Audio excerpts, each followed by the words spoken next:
The Tuesday, February 10th edition of the CBC Evening News. In our top story tonight, Prime Minister Fendo Stewart says those who rent houses and apartments should have to apply to a magistrate to get permission to do so. That is, if they're going over a certain amount. The law already prevents owners from raising rents on land beyond 20% without the permission of a magistrate. He was contributing to debate in the House of Assembly on a resolution to vest land at Rosemont Deacons St. Michael in the National Housing Corporation. Mr. Stewart says there's a growing trend of some landlords receiving rents but not using the money to maintain their rental properties. He says beyond this, some have also raised rents so high that tenants have been forced out. He added that these owners now rent rooms to maximize profits from their properties. The Prime Minister says there are health and other risks that are attached to the practice, and it's something which government has to address.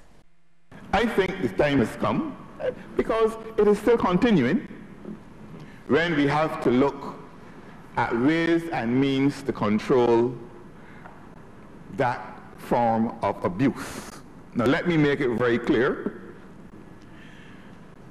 I do not condone, cannot condone, tenants living in people's property and not paying their rent. Landlords have a right to receive the rent which they have charged and on which they and the tenant have agreed. But if you're receiving rent, you have a duty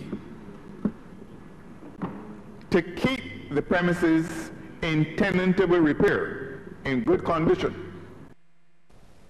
And government is pushing ahead with its program to divest housing units across the island.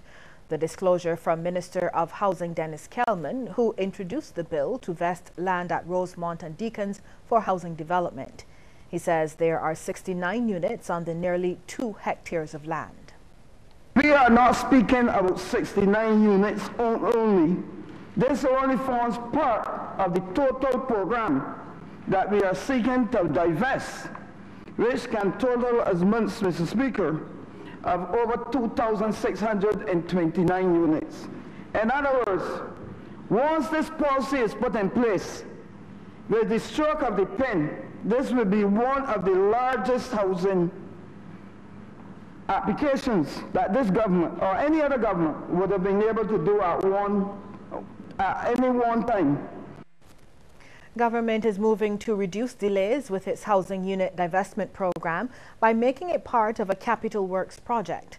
The announcement from Finance Minister Chris Sinclair, who says his ministry, through the Public Investment Unit and the Ministry of Housing, have agreed to seek the resources to speed up the process.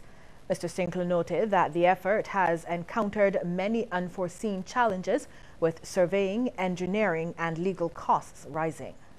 There are certain things that have to be done to the houses as prescribed by town planning before they are conveyed or handed over, or should be done, and we are going to ensure that those things are done. And I give the assurance as Minister of Finance that those resources will be identified appropriately and applied, as will be the case, Mr. Speaker, sir, for the urban tenantry transfer of property program. That is one as well that is a major transformational program for us. Mr. Sinclair, the MP for St. Michael Northwest, said work would continue to help residents in Deacons and Ferniehurst who are on the waiting list. He also thanked people living in Rosemont for their patience. That today, more than 3/4 of the persons living in those units are entitled to have these units by way of the 20-year program. There are some 69 units there, and of course a substantial proportion of those, I said more than 2/3, have already been contacted, and the others will be, of course, I believe, in the not too distant future as they come to qualification point. Although it's not been smooth sailing, government is still steaming ahead with plans to empower Barbadians through home ownership. This from Minister of the Environment and Drainage, Dr. Dennis Lowe. He says government has adopted a AAA approach. One is that they must be available, and you can't quarrel with the government of having available housing. Two, that they must be accessible in the reaches of persons who need them. And three, that they must be affordable. And this particular philosophy has guided the government's program on housing. And I believe that the Ministry of Housing and the National Housing Corporation have worked tirelessly to ensure that these objectives are met. Dr. Lowe says despite the challenges, government is pressing on. Do we have everything right? Perhaps no.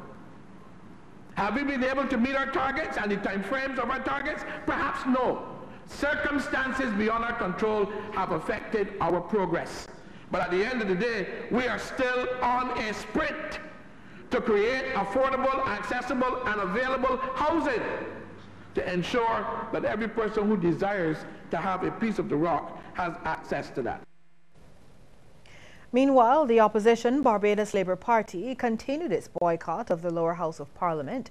The opposition has said it will not attend sittings prescribed over by the Speaker of the House, Michael Carrington. BLP leader Mia Motley contends that the Speaker should not occupy the chair until the Committee of Privileges has made a determination on a matter involving Mr. Carrington and a client. That matter had resulted in a High Court judgment against the Speaker. However, Prime Minister Fendel Stewart said last weekend that the issue had been resolved. In other news now, members of the Barbados Union of Teachers have expressed their dissatisfaction with management at 2 schools by pulling their members from both institutions this morning. For just under 3 hours, teachers met with union representatives at the BUT's Merry Hill headquarters. President Pedro Shepherd says the meeting followed another one last Thursday, where teachers voiced safety concerns after specific incidents at Alma Paris and Parkinson Secondary. He says the Parkinson Memorial teachers complained about students taking knives to school and highlighted a situation where objects were being lit in classrooms. It was stated clearly then that nothing was done. As serious as the matter was, those persons who had these weapons were not punished in any way by the principal. They were neither flogged, they were neither given letters to take home to their parents, they were not suspended. Those children remain on the compound today. And it is a case where the teachers at Parkinson School really fear for their safety. Mr. Shepherd says the teachers at Alma Paris complained about a general decline in discipline despite having a new deputy principal and outstanding issues which date back to 4 years ago. Mr. Shepherd says teachers will not return to the classroom until the issues are resolved, noting that they have rights under the Safety and Health at Work Act to work in a safe environment. He also says the BUT will not be giving any deadlines. If the Ministry of Education can come this evening and give us the assurance that they're putting protocols in place, they're putting systems in place that these things will not happen, maybe teachers would return to work tomorrow. But as it is, teachers have no intention of returning to that particular environment anytime this week at all. In response, principal of the Parkinson Memorial School, Jeff Brooms, says he was not even at school on the day of the alleged knife incident and only heard about it today. I can say categorically that I heard about this for the first time 15 minutes ago. 15 minutes ago I heard about it the first time. When after I heard all the wild talk, I called the year head, who's at school today? And she told me, wait, she will go bring the book. She went for the year book with the disciplinary book. Each year group has one. And she showed it to me. She said she had not discussed it with me because she realized I was not at school today. And it was brought to the office, but it was brought to the office, not me. The office meaning the person who was in charge of the school in my absence.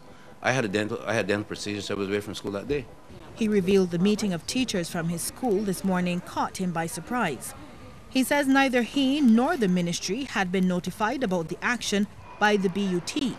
He also read a section of a letter from the Ministry of Education to members of the media.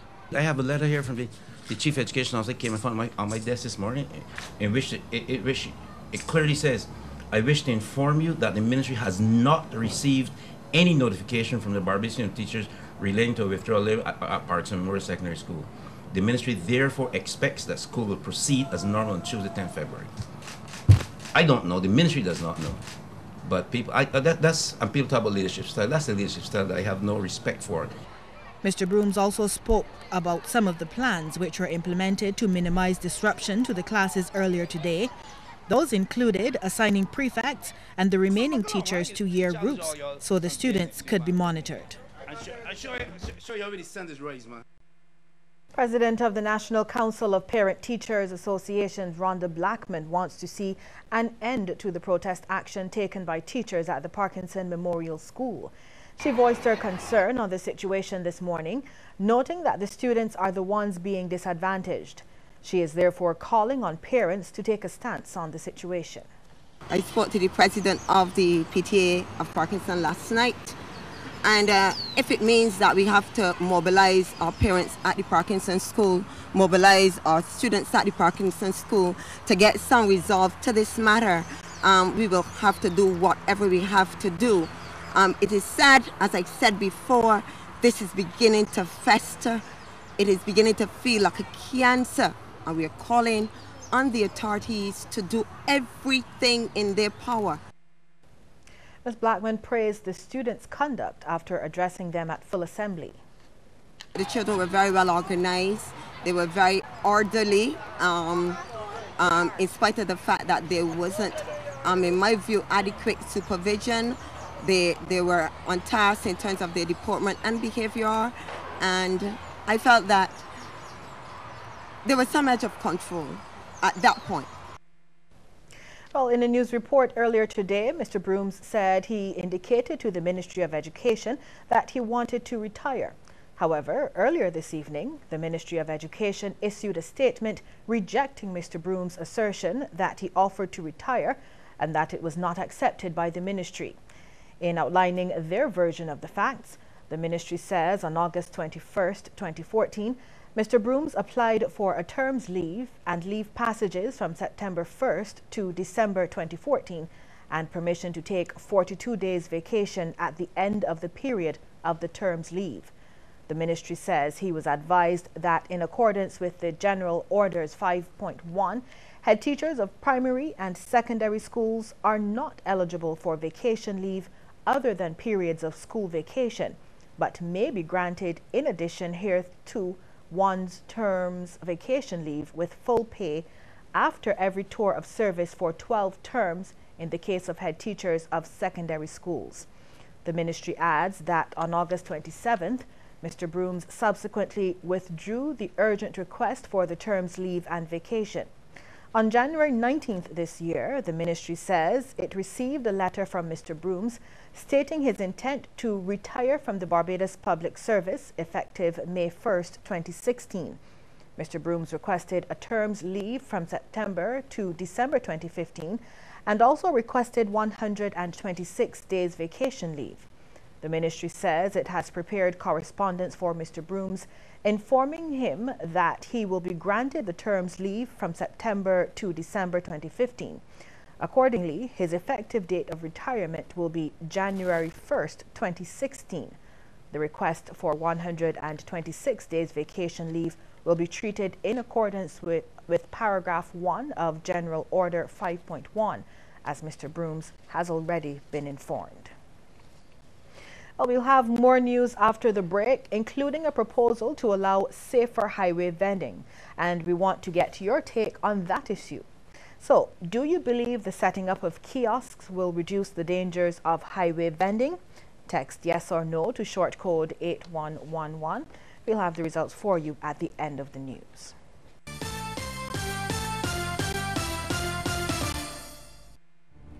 Today, Sebastian Daniels is teaching his daughter to drive. He's a little nervous, but he shouldn't be. Because no matter what happens, his auto insurance from Sagicor General has them covered. And besides, it turns out she's a natural. Nice job. Sagicor General, wise financial thinking for life. It's time for AgroFest again. Come and enjoy the National Agricultural Exhibition on February 27th to March 1st at the historic Queen's Park. Over 300 exhibits on show, highlighting the theme, inclusive agriculture, strengthening linkages, creating synergies. AgroFest 2015, the biggest agricultural exhibition in the Caribbean. Don't miss it.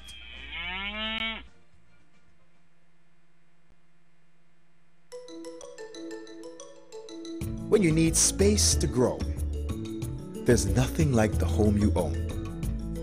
Let Scotiabank open the door for you with competitive rates and support every step of the way. Visit us today and discover what's possible.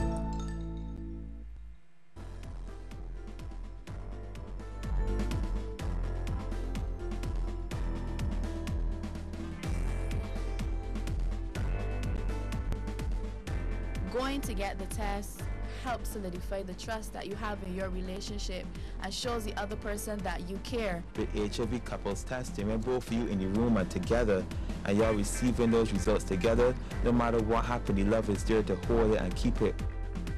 We're going to be at Love, Poetry and Song on February 14th. Come and join us and celebrate love as we celebrate on stage. The Hilton Barbados from 7 p.m. Yeah, that's the 04 at the Hilton. So come and experience some of the best talent that Barbados has to offer, because it can be an unforgettable night of love. Only $25 is your donation to come on in, so we can see you there.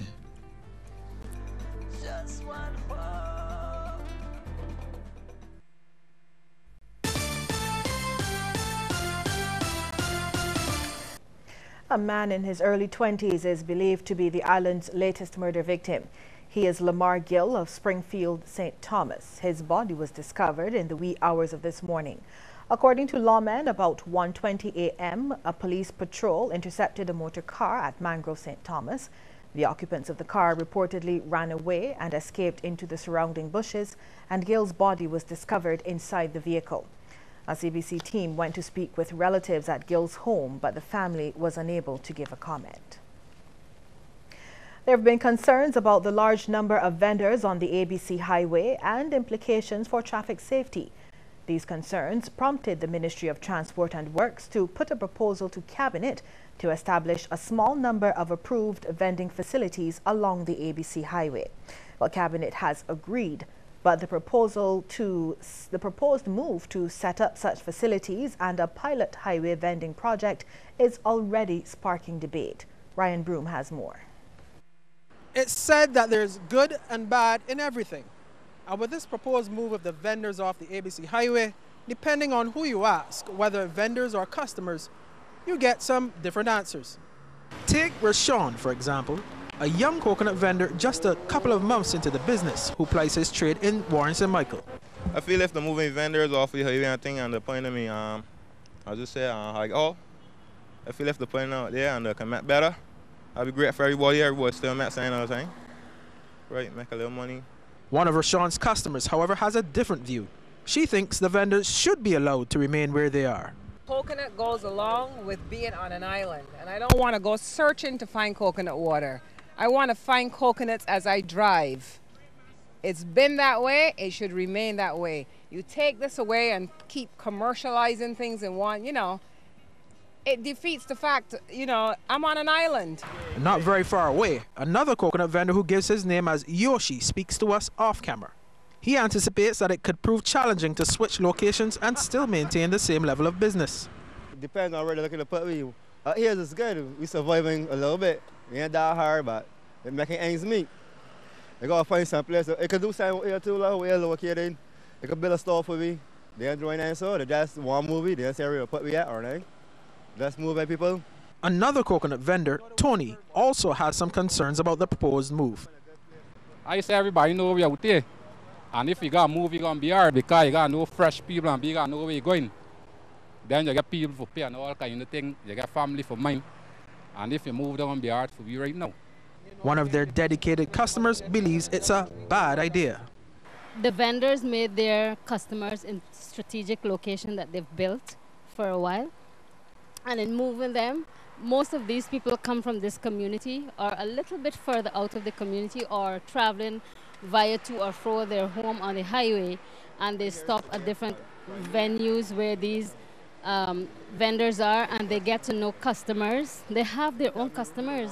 Why move them now? Meanwhile, another vendor who has been selling different types of fruit in the Haggett Hall area for the past 10 years believes there are some possible benefits to relocation. As long as we can know that we can got customers coming in and being able to buy our products. You know, we try to still bring a clean service and try to bring something that is very, what I would say, comfortable for the people. But if it ain't even as that comfortable for us as well, being, you know, on the highway, is be dangerous. So I would really agree with the point of going somewhere else where they can relocate us. But once we can get the people still coming in to buy our produce. According to the ministry, the proposed locations will include the Wildy and Rendezvous Junction, the Old Haggett Hall Road, and Graham Hall East in Christchurch. The ministry also says the pilot vending facility will be at the Graham Hall site. The chief town planner recently approved the ministry's plans subject to some conditions. Among them, vending activities during the week, Monday through Friday, must be outside of the 7:30 to 9:30 period in the morning, which is typically the peak time for morning traffic. There are also requirements for parking and appropriate signage for motorists. So as authorities move ahead with this pilot project, all that remains is to see exactly how the vendors and the customers will adjust to the changes. Brian Broom, CBC News. Still to come, a look at some of the major stories across the region. But first, a reminder that we want to hear from you on this question. Do you believe the setting up of kiosks will reduce the dangers of highway vending? Text yes or no to short code 8111. We'll have the result for you at the end of the news. And remember, you can also follow us on Twitter, our handle at CBC_Barbados, and on our Facebook page, CBC News Barbados.